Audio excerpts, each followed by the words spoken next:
Myself, Dr. Sarita, Associate Professor in English, Baba Gangadas Government College, Shahpura. Girls, today we would be doing a brief introduction to an elegy written in a country churchyard by Thomas Gray regarding the type of work, setting, publication, meter, rhyme scheme, stanza form, and then a complete line by line analysis of the poem, ending with some concluding notes. As you all know,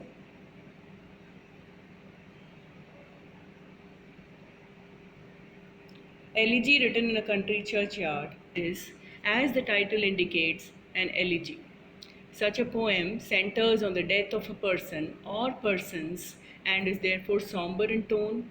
An elegy is lyrical rather than narrative, that is, its primary purpose is to express feelings and insights about its subject matter rather than to tell a story. Typically, an elegy expresses feelings of loss and sorrow while also praising the deceased and commenting on the meaning of the deceased's time on earth. Gray's poem reflects on the lives of humble and unheralded people buried in the cemetery of a church. The setting of the poem is in the mid 1700s, about a decade before the Industrial Revolution began in England. The place is the cemetery of a church. Evidence indicates that the church is St. Giles in the small town of Stoke Poges, Buckinghamshire, in southern England. Gray himself is buried in that cemetery. The year of composition and publication is 1742. He began writing it in 1742, then put it aside for a while and finished it in 1750. Meter and rhyme scheme.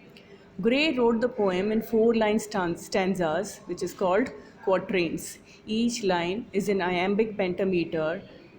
Each line has 5 pairs of syllables for a total of 10 syllables. I hope you know what is a syllable. Syllable is a vowel sound in a word which is roughly divided into syllables. In each pair, the first syllable is unstressed or unaccented and the second is stressed or accented, as in the 2 lines that open the poem. The curfew tolls the knell of a parting day.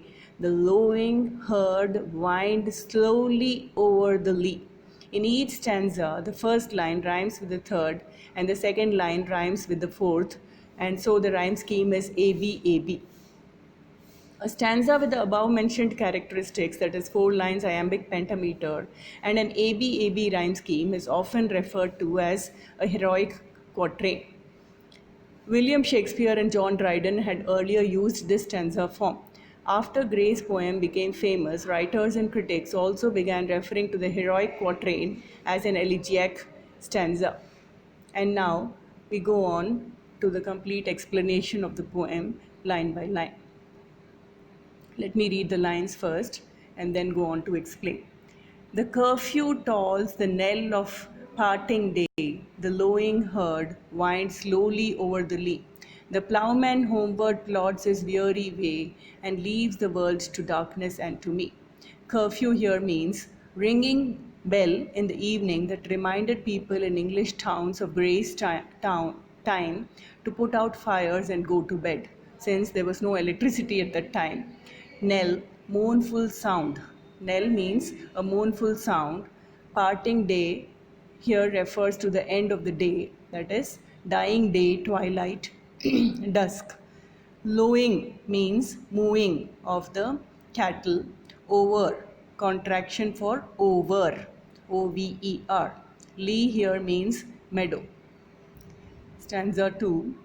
Now fades a glimmering landscape on the sight, and all the fair air a solemn stillness holds, save where the beetle wheels his droning flight, and drowsy tinklings lull the distant folds. The landscape becomes less and less visible. Line 5. Sight here means sight to solemn stillness means alliterations. The repetition of the S sound. Sight, solemn, stillness, save. Save means accept. beetle winged insect that occurs in more than 350,000 varieties. One type is the firefly or lightning bug. Wheels means verb meaning flies in circles. Droning here means humming of the bees, buzzing, which is a monotonous sound. Drowsy tinklings here means lull the distant folds. This clause apparently refers to the gentle sounds made by a bell around the neck of a castrated male sheep that leads other sheep. A castrated male sheep is called a wether. Such a sheep with a bell around its neck is called a bellwether. Folds is a noun referring to flocks of sheep. Tinklings here is an example of onomatopoeia. Just as the ticking of a clock, tinkling of the bell, these are the words representing the sounds are known as onomatopoeic words. Stanza 3. Say that from yonder ivy mantled tower, the moping owl does to the moon complain, of such as wandering near her secret bower, molest her ancient solitary reign. Save again means except, yonder, distant, remote, there. Ivy mantled means cloaked or dressed or adorned with ivy, which is a kind of a flower. Moping, gloomy, grumbling, of such, of anything or anybody. Bower means BOWER, an enclosure surrounded by plant growth, in this case, ivy. Molest her ancient solitary reign means bother the owl or disturb the owl while it keeps watch over the churchyard and countryside. Her ancient solitary reign is a metaphor comparing the owl to a queen. Stanza 4. Beneath those rugged elms that yew trees shade, where heaves the turf in many a mouldering heap, each in his narrow cell for ever laid, the rude forefathers of the hamlet sleep. Where heaves the turf is an anastrophe, a figure of speech that inverts the normal word order.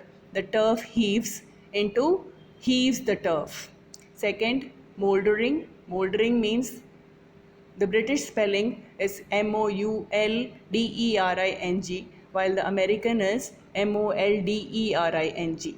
An adjective meaning decaying or crumbling. Mouldering means decaying or crumbling. Cell is a metaphor comparing a grave to a prison cell. Rude means robust, sturdy, hearty, stalwart.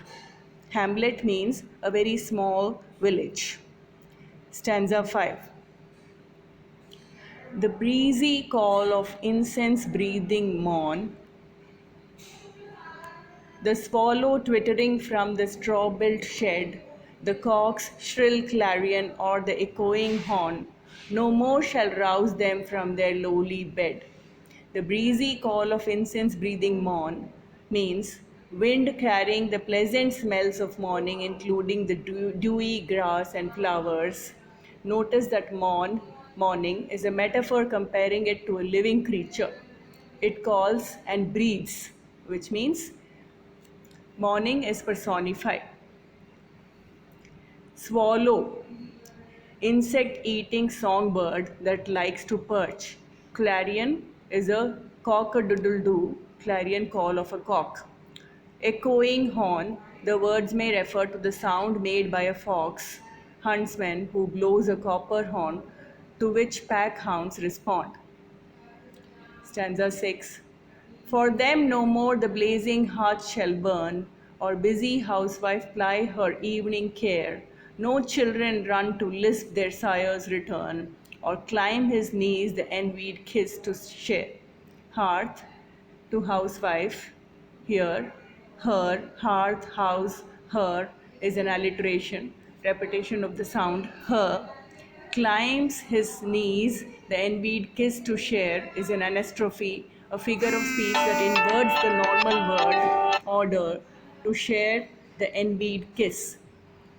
Stanza 7. Oft did the harvest to their sickle yield, their furrow of the stubborn glebe has broke. How jocund did they drive their team afield, how bowed the woods beneath their sturdy stroke. Sickle is an harvesting tool with a handle and a crescent shaped blade. Field hands swing it from right to left to cut down plant growth or grass. Furrow, channel or groove made by a plow for planting seeds. Glebe here means earth. Jocund, to maintain the meter, Gray uses an adjective when the syntax calls for an adverb jocundly. Jocund means cheerful, joyful. Stanza 8. Let not ambition mock their useful toil, their homely joys and destiny obscure, nor grandeur hear with a disdainful smile the short and simple annals of the poor. Ambition, personification referring to the desire to succeed or to ambitious people seeking lofty goals. Destiny obscure means the humble fate of the common people, their unheralded deeds. Lines 29 to 30 is again an anastrophe, a figure of speech that inverts the normal word order. Let not ambition obscure their destiny and homely joys.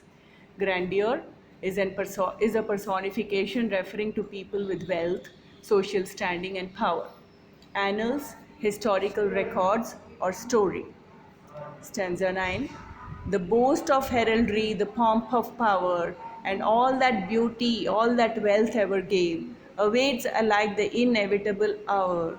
The paths of glory lead but to the grave. Boast of heraldry, proud talk about the aristocratic or noble roots of one's family or snobbery. Heraldry was once a science that traced family lines of royal and noble personages and designed coats of arms for them. Pomp means ceremonies, rituals, and splendid surroundings of nobles and royals. Pomp of power is an alliteration. Pomp, power. Ever. Ever is EVER, ever. General meaning of stanza. Every person, no matter how important, powerful, or wealthy, ends up the same as dead. Stanza 10. Nor you, ye proud, impute to these the fault, if memory over their tomb no trophies raise, where through the long drawn aisle and fretted vault, the pealing anthem swells the note of praise. Notes. Impute means assign or ascribe. Memory, a personification referring to memorials, commemorations, and tributes, including statues, headstones, and epitaphs, used to preserve the memory of important or privileged people. Where through the note of praise refers to the interior of a church housing the tombs of important people. Fretted vault refers to a carved or ornamented arched roof or ceiling. Pealing anthem may refer to lofty organ music or loud music. Stanza 11. Can storied urn or animated bust back to its mansion call the fleeting breath? Can honor's voice provoke the silent dust, or flattery soothe the dull cold ear of death? Storied urn means vase adorned with pictures telling a story. Urns have sometimes been used to hold the ashes of a cremated body. Bust is a sculpture of the head, shoulders, and the chest of a human being. Storied urn till breath means can the soul be called back to body, which is mansion, and the breath is referred to as the fleeting breath by the urn or the bust back. Notice that urn and bust are personifications that call. Can honors till death, can honor attributed to the dead person cause that person to come back to life? Can flattering words about the dead person make death more bearable?